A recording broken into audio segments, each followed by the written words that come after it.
So here we have Kirk, Canyon Pits, ABKC representative. And let's go ahead and get started. So what inspired you to become a dog breeder? What inspired me to become a dog breeder? Like most people, I started out backyard pit bull. Right. I think most of us kind of started out like that, Yeah. just dogs that back then you got out of the newspaper, right? We had no social media. True. So you got on Craigslist or the newspaper. I don't even know if Craigslist was around back then, but started out with just backyard pit bulls and was always into the breed. I liked the way they looked. I liked the way they performed. Just a cool dog, kind of, to get into. When do you think you got your first paper dog? Well, that's what I was going to get into. So started out with like the backyard dogs, but I think it was kind of the time, maybe, I think TJ was one of the first paper dogs, and you probably remember that dog. TJ was off of Topper, and Topper was a dog that Tiffany from Able Pulse had produced, actually Monster's first fawn son. Okay. So I think it was around the time that we had gotten TJ. That's really about the time that, I thought, I wanted to get into doing it more the right way. Okay. Paper dogs. He was the first paper dog that we had. Okay. And just looked completely different, than most of the dogs that you would see, backyard bred pit bulls. So Right. I think that's kind of around the time when I really started doing my research, into the dogs themselves and wanted to do it the right way, paper dogs, and that's kind of really how I got into the Gotti line stuff. So do you know about what year that was? I would say it was like 99, 98, 99. Because I think I really, started breeding maybe 2000. Okay. Was about the time. That's really when I started doing my research and getting over, to California, and that's when I met Ed, back in the early 2000s, because I had gotten Ghost from Ed, and we had... Ghost is a 21 Blackjack or Black Ace? Black Ace. Okay. Black Ace son. And he was, I always remember because he was born April 1st, 2001. Okay. He was an April Fool's dog. So Gotcha. We had drove over to, So did you meet Ed before he had Dax or before he came out with Dax? Oh yeah. Okay. I mean, when I first met Ed, I mean, this was like I said, Ghost was born in 2001, so this is early 2000s. Okay. And we drove over to Cali. He lived in the Fontana area, Riverside area, Rialto actually, and then we had driven over there, and that's like the first time that I had seen 21 Blackjack and Black Ace, and that was like, to me, when you looking at your normal backyard bred pit bull compared to dogs like this, they were mind blowing. Yeah, there's nothing you can compare it to. Yeah, and that's really, I think what was like, this is the type of dog that, not a show style dog, but just like an extreme dog. Impressive. Yeah, super impressive. And I've always been into, extreme dogs. That's always been the look. Obviously I like a clean show dog. But like when I first started, I just want like some traffic stopper, super extreme, overloaded in the shoulders dog. That's what I wanted. So, yeah.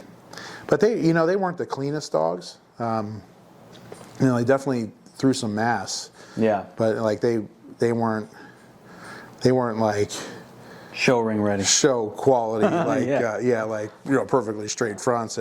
That's like when you really started seeing like a little bit of the flaws, but I didn't care. These dogs are monsters, right? So, and they were show stoppers. That's what everybody wanted. Right. So, I really I think I was like the first, really probably the first person to have real gaudy line stuff here in Arizona. I don't think anybody else was doing that. There was a couple of Razor's Edge breeders, Right. but as far as the gaudy line stuff and my foundation, that's like really what I started with. Gotcha. Okay. And were you going to shows at this time while you were breeding the gaudy line stuff? Like were you attending shows in California? Yeah, they had that big BKC show out in Pomona, and we flew out for that, and that show was great. It was everybody went to that show. People from all over the world, or Right. all over the country, came to that show, and that's where you really got to see a lot of the, really like the famous dogs for that time period. I mean, I'd already made the connection with Ed. Ed was there. Right. I'd reconnected with him, and he had 21 Blackjack out there. I mean, Eddie Blue Line was out there. Warren Dugood, Richard Braha showed up with some dogs. Like everybody, like everybody that was doing, something back then. Yeah. Was at that show. Okay. So, and I don't think at that show, I don't think I took any dogs to that show, because I remember there was two shows. There was one at I think they were both at the Pomona Fairplex. One of them was in like a horse arena, and I don't know if that was like BKC organized at the time, but then there was a BKC like actual show. Gotcha. Like after that, and that's when I had taken some of my dogs. By that time they were mature. Right. But California, Southern California was where it was at. Like that's where all the barbecues were going down. That's where like all the shows were happening. So that's like where it started and gave me the idea to kind of do the barbecues here. Gotcha. Okay. So and the first barbecue was the Halloween. Yeah, it was like the AZ Booley barbecue. It was 2005. That was the first one. It was at Kiwanis Park. I had been to some in California, some of those shows.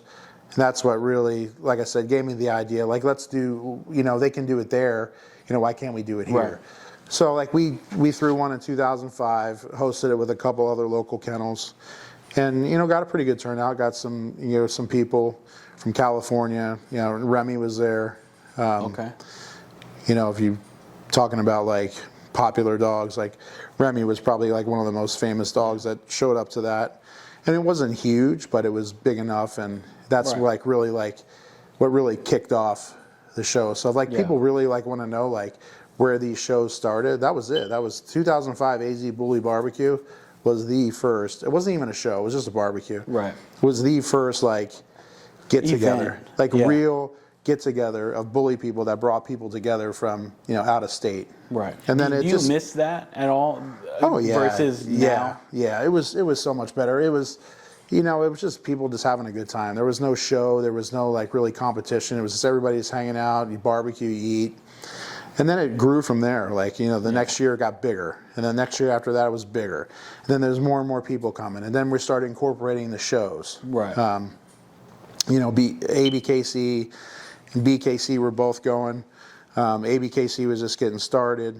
And all that stuff was in its infancy, back then. So, the show, but they were fun. Like, it was just something no one's ever done before. You know what I mean? It wasn't like today where like everything's like so political and uppity and, shit like that. It was just like so relaxed where like everybody just came, they had a good time, they ate, they showed their dog, nobody cared who won.